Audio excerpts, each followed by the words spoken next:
Hello everybody, welcome back to Exponential Finance, the podcast covering finance, technology and innovation, from our home in Japan and beyond. Today's episode is the first brought to you in cooperation with the Mohammed Bin Rashid Initiative for Global Prosperity, featuring the winners of this year's Global Maker Challenge, innovators who are focused on solving the most severe sustainability issues of our time. Before we welcome today's guest, please allow us introduce the challenge in the category Innovation for Inclusive Trade. Open trade and market access have proven to be key drivers of economic growth and poverty reduction in countries at every level of development. The ability to trade globally has fostered more openness, stability, and transparency, which in turn has enabled unprecedented economic growth worldwide and contributed to uplifting hundreds of millions out of extreme poverty. Countries that engage in international trade typically grow faster and provide more opportunities to their people than countries that do not trade openly. Further, by offering consumers access to more affordable goods and services, open trade also helps improve the livelihoods of lower-income communities.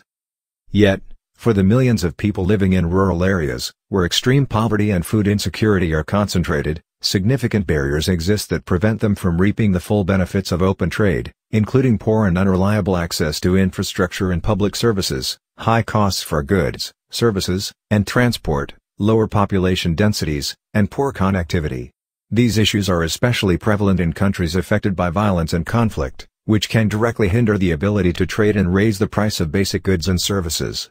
Further, women in these contexts are disproportionately affected by poverty and face greater risks and barriers that limit their ability to benefit from the opportunities brought by trade.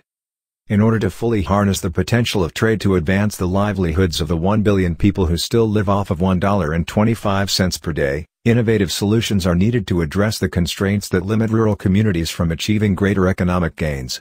The Global Maker Challenge on Innovation for Inclusive Trade aimed to find solutions that will enable inclusive trade in rural communities.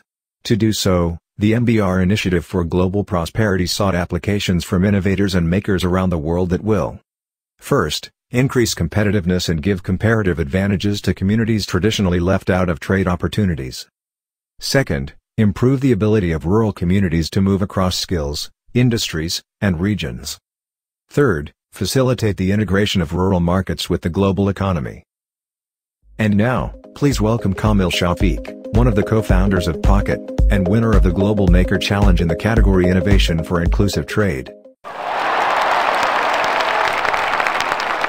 Welcome, Kamil. Thank you for joining. Hi, yeah, thanks for having me. You're really setting the foundation for any type of commerce. Can you briefly describe what POKET does for us? POKET is essentially an end-to-end platform for deploying crowdsourcing engagements.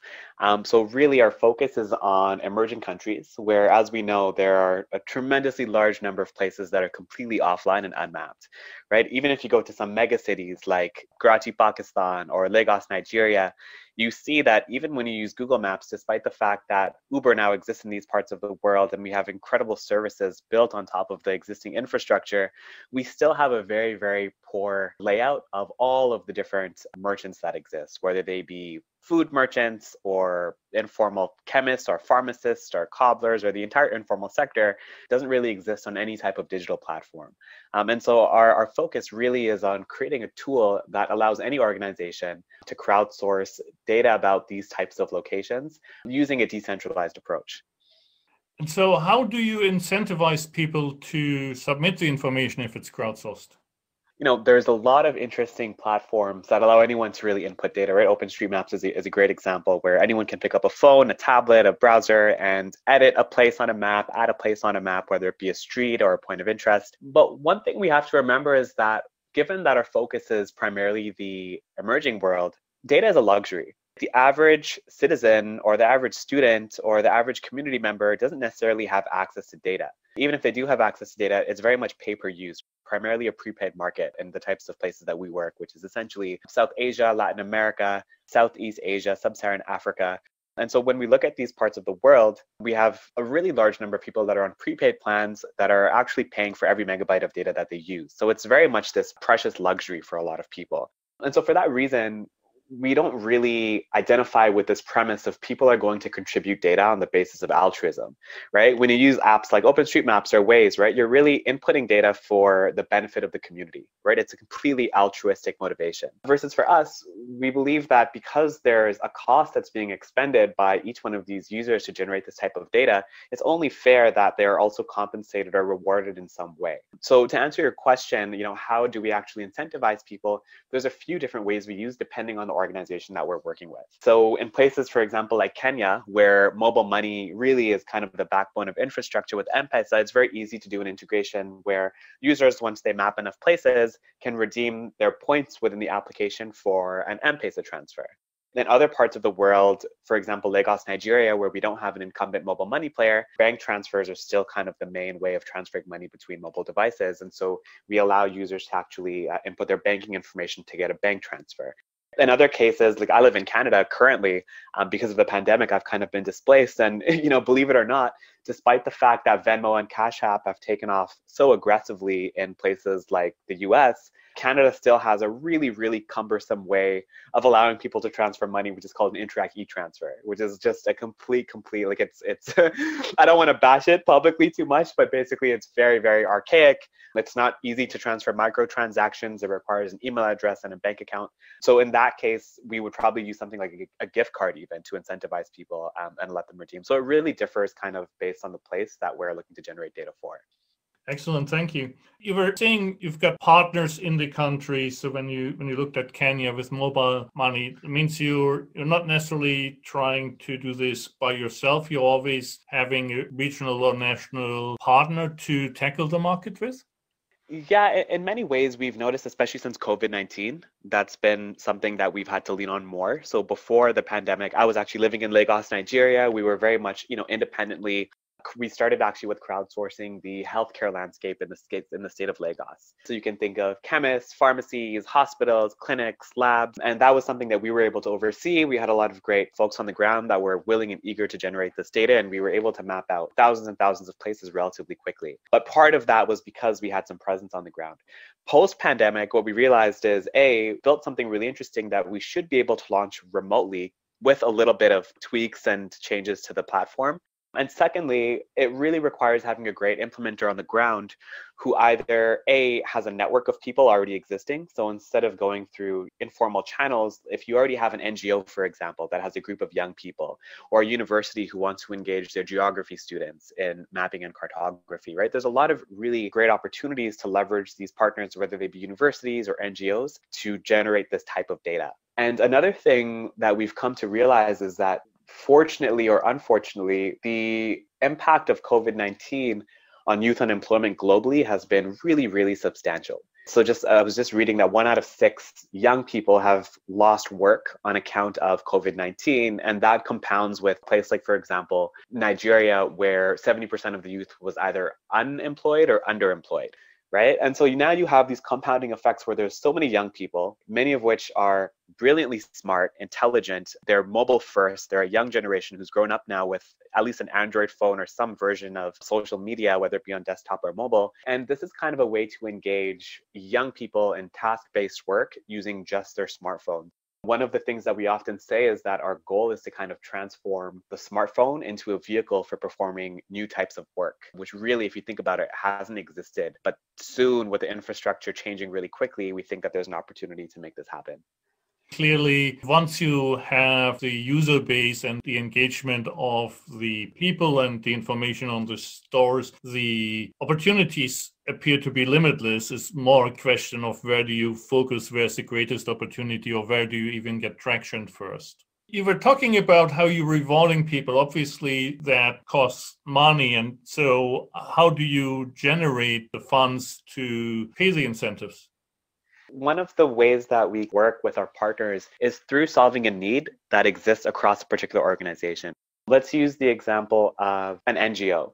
An NGO might have a network of young people that is engaged in a capacity training program. So let's use, for example, let's think Karachi, Pakistan. And there might be an NGO there who has a need for mapping out all of the pharmacies across the city. Now, we have this task, and if traditionally we had 3 or 4 enumerators that would travel the entire city, They would get on buses, they would take motorcycles, they would go on foot, and they would walk around and maybe spend months finding every single pharmacy. So for example, Norbert, you're in Tokyo right now, is that right? Correct. So imagine you and 3 other people had to map out every single pharmacy in Tokyo. It would probably take you months, and even then you might not be confident that you found every single pharmacy. But if instead you had a fleet of maybe 50 people or 100 people that were mapping only the pharmacies within their own communities or their own neighborhoods, you could generate that data set very quickly, more safely, because you're having less interactions, right? One person is not speaking to 30 pharmacists per day. People are staying within their own communities. And also engage a lot more people in that process to kind of generate the concept of citizen generated data is one that we're quite interested in. What we see is that, to go back to your question, there's a lot of different NGOs, public sector organizations, and private sector organizations that have some type of mapping need. They want a map of pharmacies, or a delivery company might want a map of all the food merchants in a city as they expand to a new area they haven't been to before. Or an NGO might want to actually map out areas or hospitals that actually offer female reproductive services or abortions, as an example. Traditionally, these NGOs or these organizations would already have a budget for generating this kind of data. They were just doing it in a very archaic and slow way. So our approach is to say, hey, you need this data set. We've built a better mousetrap in the sense that you can now actually generate this data by engaging a lot more people, rewarding more people for their work, and getting this data generated a lot faster. So pick a wage, if you want to call it that. And we basically say, for every hospital that's mapped, or in your case, for every pharmacy that's mapped in Tokyo, how much are you willing to reward the user? And so once they give us that value, it becomes a parameter that we build into the platform. And then we can then oversee an engagement where every single time, let's say a user maps a pharmacy, they get $1. So that's basically how it works. Once the data is generated, is there a fee for actually using it? No, so we very much focus on providing a platform, and our platform has a few different tools. One is that field collection app, which is really just kind of this gamified experience of incentivizing people to map a particular place, which could be, like I said, it could be a water well, it could be a pharmacy, it could be a hospital, it could be a school, but it could also be a piece of infrastructure. It could be a diesel generator. This morning, I was speaking to a researcher who wanted to map all of the print shops in the capital of Sierra Leone, right? Very, very random, but sometimes academic researchers just have these very obscure interests. So the only way to really generate this data is through crowdsourcing. One of the things that we offer is the platform to be able to do it, which is a few different software tools, which I can go into. I don't want to bore everyone with that, but very much we'll give you the platform and you generate the data that you want to. You own the data. You kind of oversee the engagement of all of this data being collected, but we've built this really interesting way to gamify and organize a crowdsourced engagement of mapping. Now, with some of these data, the challenge as big as it is to actually gather the data in the first place, but then an even bigger challenge might be to maintain it on a going forward basis. So if you set up all the pharmacies in Karachi, as in your example, how do you make sure that it's kept current when new ones pop up or some others might close? Actually, the largest challenge is around the accuracy and cleanliness of the data, right? Because as you can imagine, maybe I was just criticizing the traditional approach of hiring enumerators, but at least when you hire those enumerators, they're people that you trust, maybe they're employees, they're accountable to someone, versus in this case, it's a lot more open, right? It's a lot more decentralized. And in some ways, any citizen can just download this app and contribute to this data set. So of course, you might have bad actors, right? You might have someone take a photo of a banana peel and claim that it's a pharmacy in Karachi. So a big focus for us has actually been creating tools and solutions that allow us to clean the data in a much more efficient way. An example, if someone takes a photo of something and it looks like it's not what it's supposed to be, so like I said, a banana peel, but it should be a pharmacy, we'll use a little bit of AI to flag that, hey, this place is not what it's supposed to be, or this place doesn't look like what it's supposed to look like. Another example is phone number. If for whatever reason the researcher NGO wants to not only know that, hey, there's a pharmacy here, but also want to contact it for maybe doing a more in-depth interview or survey, or maybe actually sending someone to purchase a drug, then we also have to make sure that those phone numbers are not just fabricated, but someone has actually checked them. So we have a lot of work that we've done around cleaning crowdsourced data. And to answer your question, how do you kind of maintain this data set once it's generated? We've built a few features that allow users to report when a place is either no longer open or no longer there.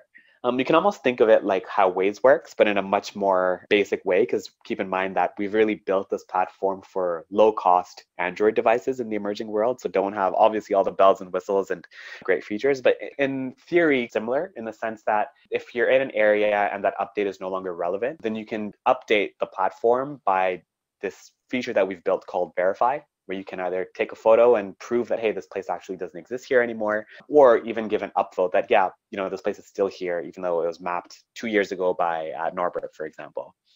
Is there also something about multiple registrations of the same place? So rather than person I trust that's walking around, if I have 3 people independently submitting a pharmacy, for example, there's obviously a higher probability of that actually existing?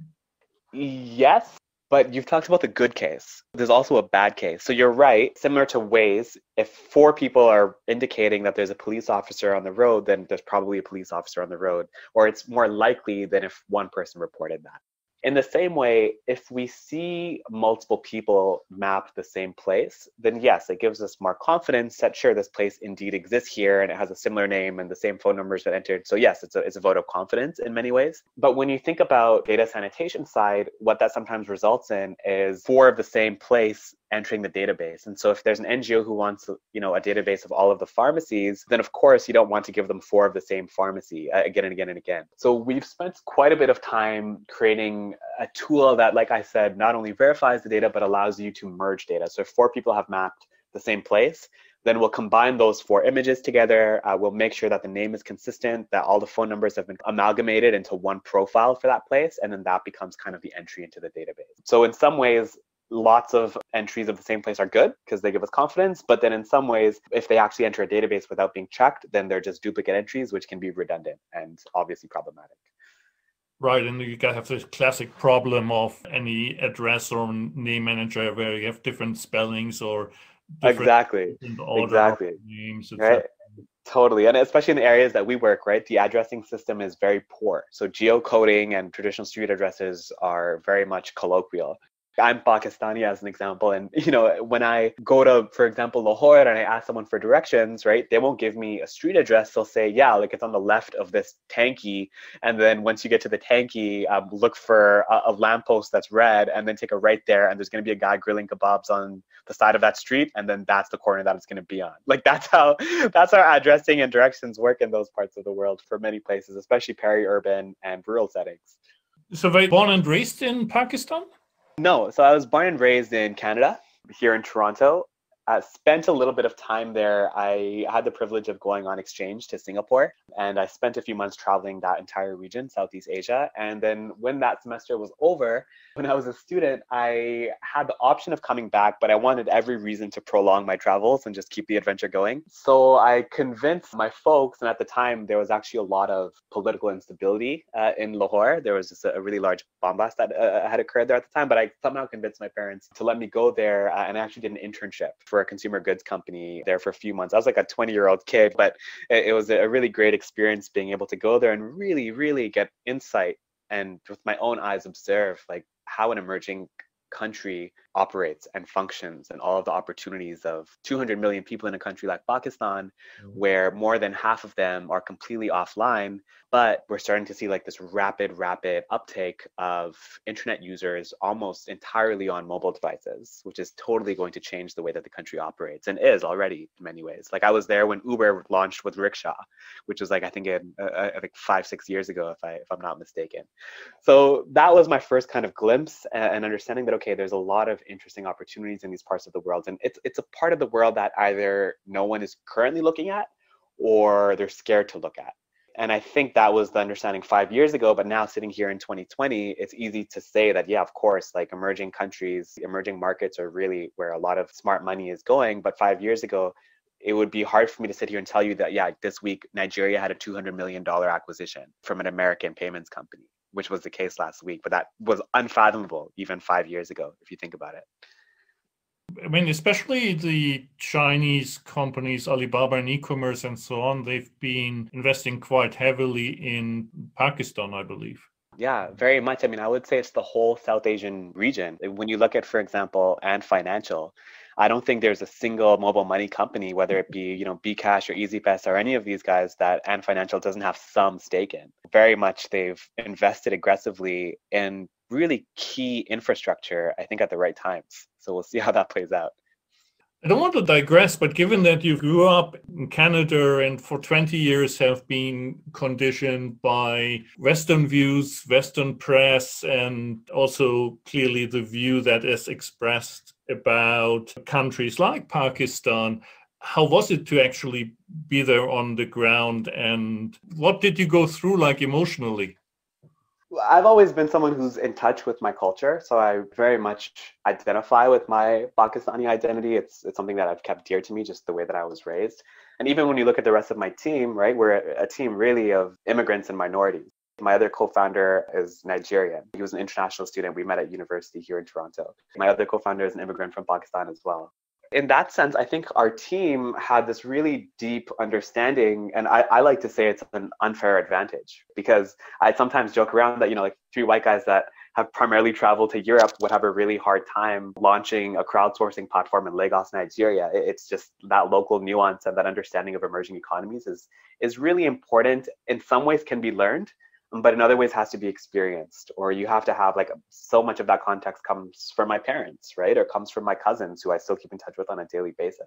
So when you go there, yeah, I mean, it's very shocking. The poverty factor is shocking. Just the general organized chaos is shocking, but also brilliant in many ways. And how traditional innovations, my example is Uber. When in the early 2010s, we started hearing about Uber. We started using Uber in a city like Toronto, and then seeing how it was launched in a place like Lahore was just really, really interesting. That they, for example, started offering Uber for rickshaws, where the little icon was a rickshaw, right, within the Uber app. And to me, that was just astounding and really, really interesting. And that for me was like a glimpse into, okay, like there's a lot of incredible innovations happening in the Western part of the world, which can be tweaked for this part of the world, and of course need to be localized and need to be modified in a way that addresses the local nuance of the area.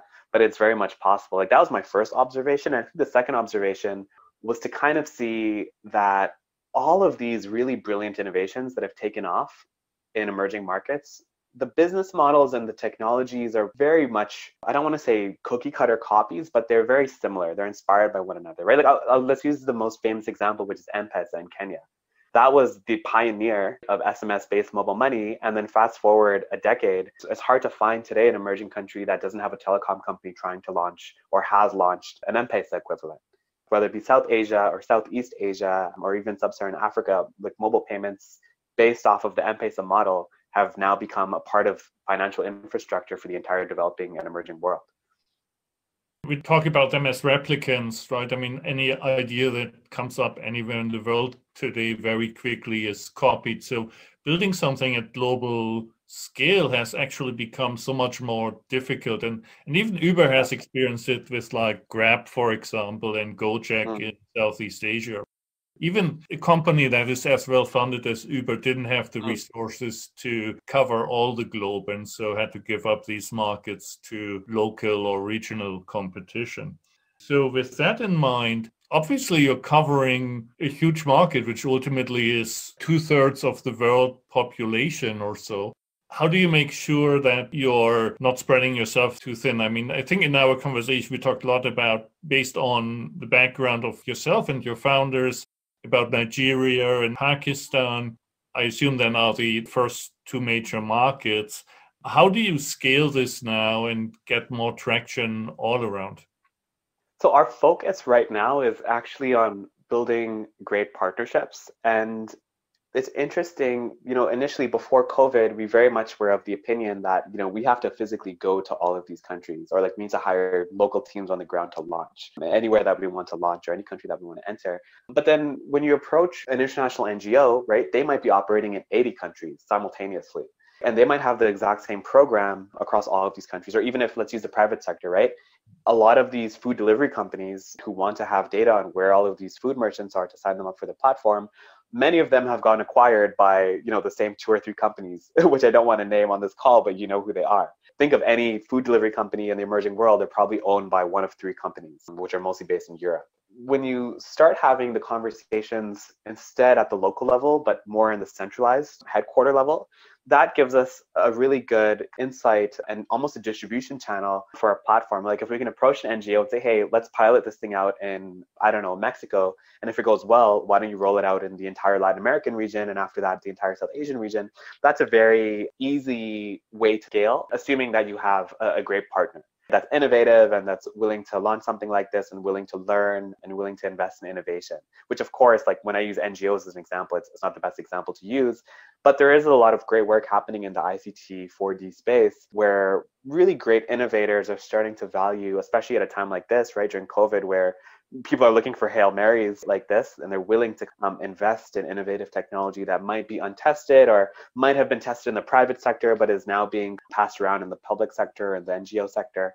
With that said, our focus now, I think before the pandemic was really, okay, like let's go to one country and find all of the interesting opportunities there. But now it's very much no, like let's talk to centralized players who have really good coverage and distribution, whether it be of people or of services, across these parts of the world that we're interested in, and start doing some pilots there and eventually scale to different parts of the world that have opportunity for them, but also I think for us have an opportunity to build infrastructure, like digital infrastructure is really what we're doing, mapping all these places for a city, to these really large mega cities. Like I pick on Lagos because just I was reading that at the end of the century, it's supposed to be the largest city on earth, like 100 million plus people. When you think of that, by the time my life is over, it's probably going to be the largest city on this planet. And it's just still shocking that so many places aren't on a Google Maps or don't have any type of digital identity or completely offline and invisible. Right? Someone is going to map these places. So we might as well find the right partners and the right distributors to enable that collection of data, because if we don't do it, someone will. Is there something where you say you need to reach a critical mass of data by country, certain coverage, and maybe it's even below the country level where you say like a city like Lagos, you need to have a certain coverage for the value to be generally recognized from the application. So you need to have the pharmacies, the restaurants, whatever else people need in their daily life, at least 50% covered. Are there such metrics in your mind? Those metrics, so that data is actually an output of another really important function, which is the mappers. Because if we don't have mappers, we don't have any location data. So it's a direct function, right? If you can create a community that is engaged, that really likes using your product and actually sees the value of spending a portion of their day mapping places, or is willing to, on their way to school, see a pharmacy, stop for 1 minute, map it, enter that data. If we can build those types of habits, right, that habit forming behavior with a really great digital product that also creates a financial incentive for young people, right, which we think is the recipe for success here. Right now it's a little cumbersome, we have to use bank transfers and mobile money, but maybe there's a world where Facebook Libra actually becomes something that makes sending microtransactions as easy as not even sending a text message, but something that can be totally automated using an API, or a smart contract. So when we think of something like that, then what we really think about is the main kind of concern or main metrics or attention is really focused on creating a fantastic experience for the mappers. And if we can do that, the consequence of that or the output of that is going to be data generated at scale for places that are of interest to either a municipality, a government, a private sector, an NGO. So that's kind of our focus. One is a product of the other. You can't actually get the data without having a user that's really committed and enjoys using the platform. Yes, they're ultimately saying it's an input question rather than an output question, which we think so. For data is important. One thing is that it works when it's a large, dense city, but what I'm saying doesn't really apply for like a rural area. Right? And like our focus right now is mostly on mega cities and urban centers because of smartphone penetration and urban density and all that kind of stuff. But as I think time progresses, we've already gotten a lot of interesting requests of, hey, I actually am doing some research and I want to crowdsource the center of farm plots in rural India. Or I want to crowdsource the location of all of the informal chemists in rural Indonesia. So these use cases were starting to come up in terms of our conversations and the demand that we're getting. So our question is, which is the direction we go in? Is it to really map out an urban center with a high degree of saturation? Like, let's try and map out every single thing in an urban center. Or is it kind of, like you said, do we want to spread ourselves out a little bit thinner and allow these other parts of the world, which we maybe didn't have in our sights a few months ago, but there's a demand for it and the partner seems great and they have boots on the ground and they just need a platform to generate this type of data, even though it's in a rural area that maybe is not as sexy for like a food delivery company to want to deliver to, but still has a lot of really great social value.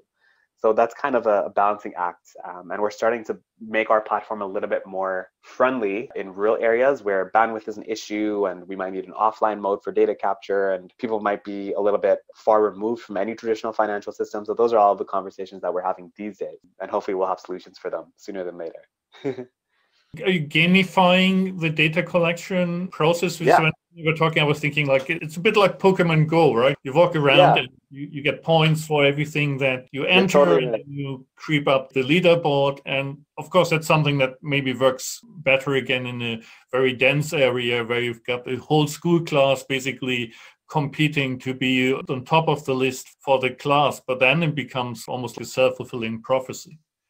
Yeah, no, you're absolutely right. Like all of those examples you used are the same ones that we sometimes use as well. So there's a leaderboard. So for example, if you've mapped the most places in a month, you're on top of the leaderboard and maybe there's an additional accolade for mapping the most places in a month. For example, some NGOs or some organizations just want to run this thing for 3 months. They want 3 months where they want to map out, let's say, every single pharmacy in the entire city, right? And it's almost a race because at the end of the day, it's a finite resource. What you described earlier in the call, yeah, like 3 people can map the same thing, but only one person is going to get rewarded for it, and it's going to be the first person. So it's like there's this race to map out all of the different places in the city, and as time progresses, there's less and less, and they become harder and harder to find because the easier ones that are on main streets have been mapped already by someone else. So you're completely right. There's a leaderboard, it's gamified, it's incentivized, and there's this idea of scarcity as time progresses where there's less and less places that are available to map. So the first person who becomes the mayor of that town, like I know that, what is it, Foursquare used to use this term around mayorship,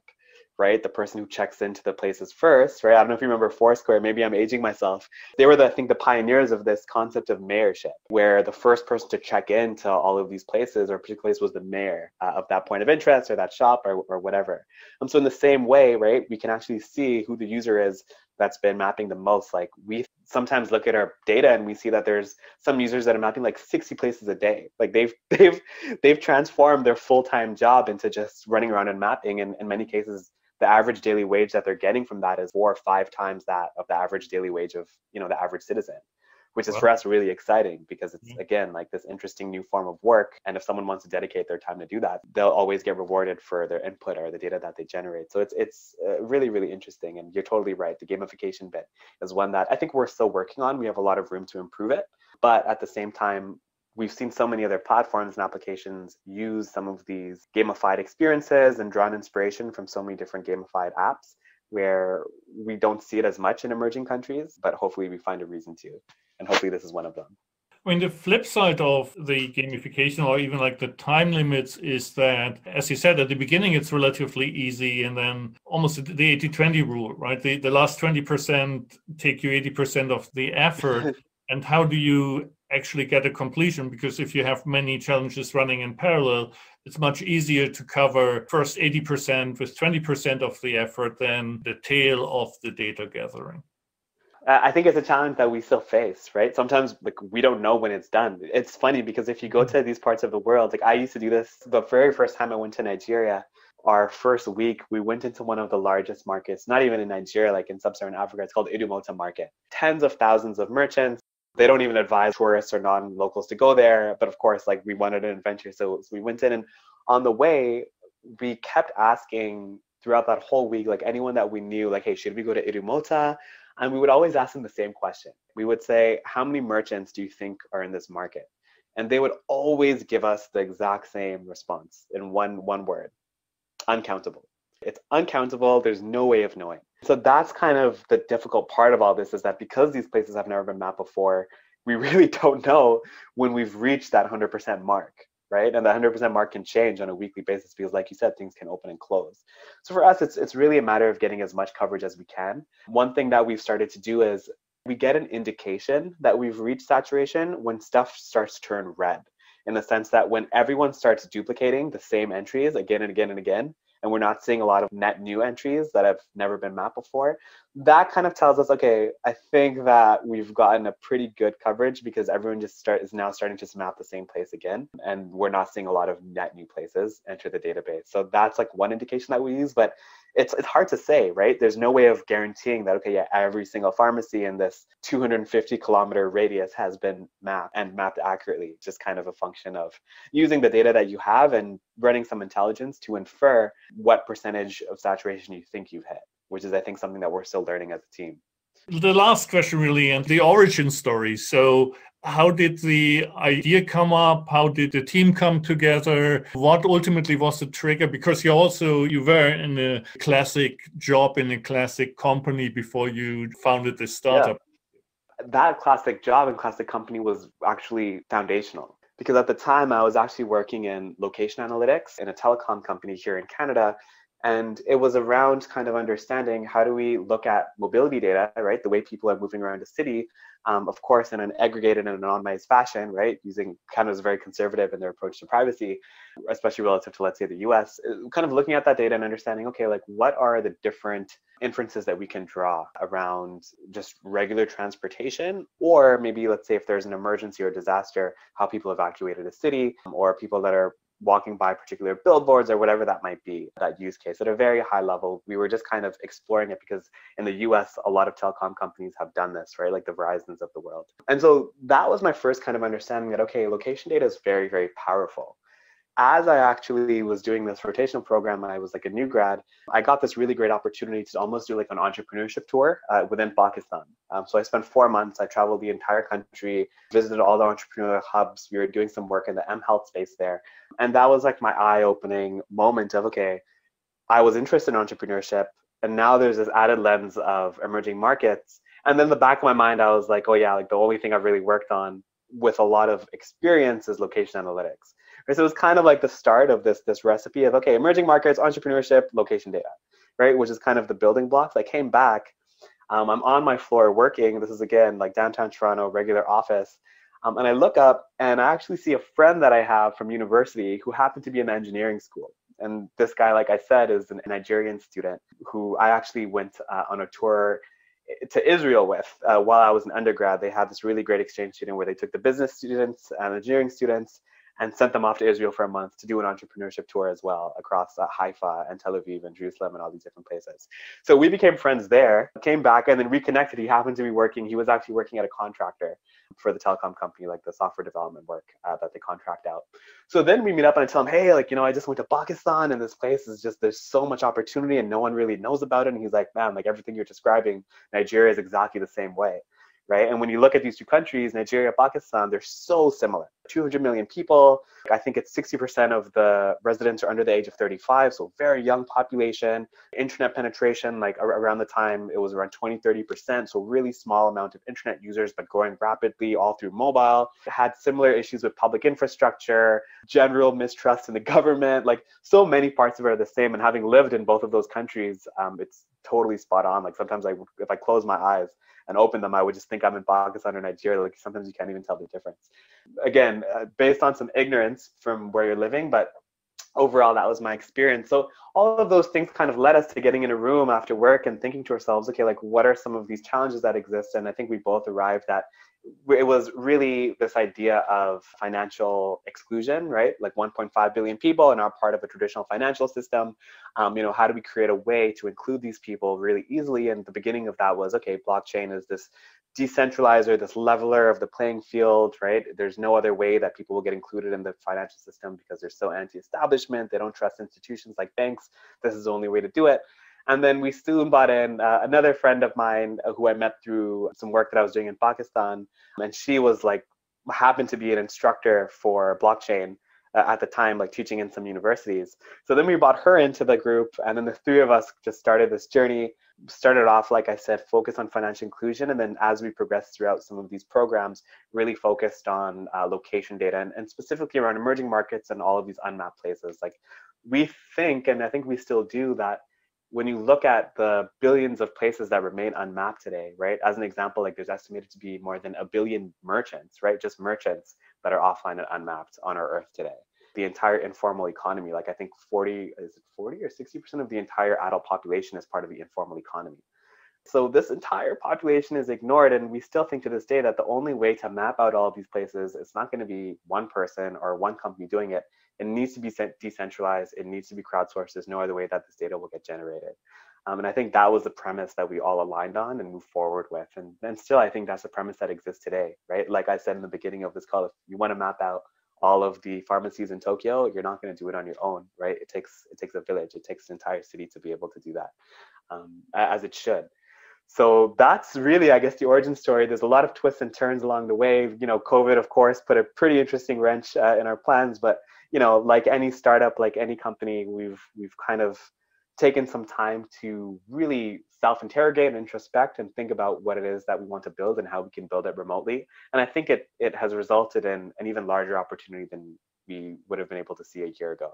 So knock on wood, you know, maybe a couple of years from now, I'll talk to you and we'll be on to the next thing. But for now, you know, this has really been an interesting adventure so far. And again, I think it's also thanks to enablers like yourself who give, you know, small startups in different parts of the world a platform to share their ideas and speak about the work that they're doing. So, you know, thanks for having me on. And again, I appreciate you spending some time with me today and love the show.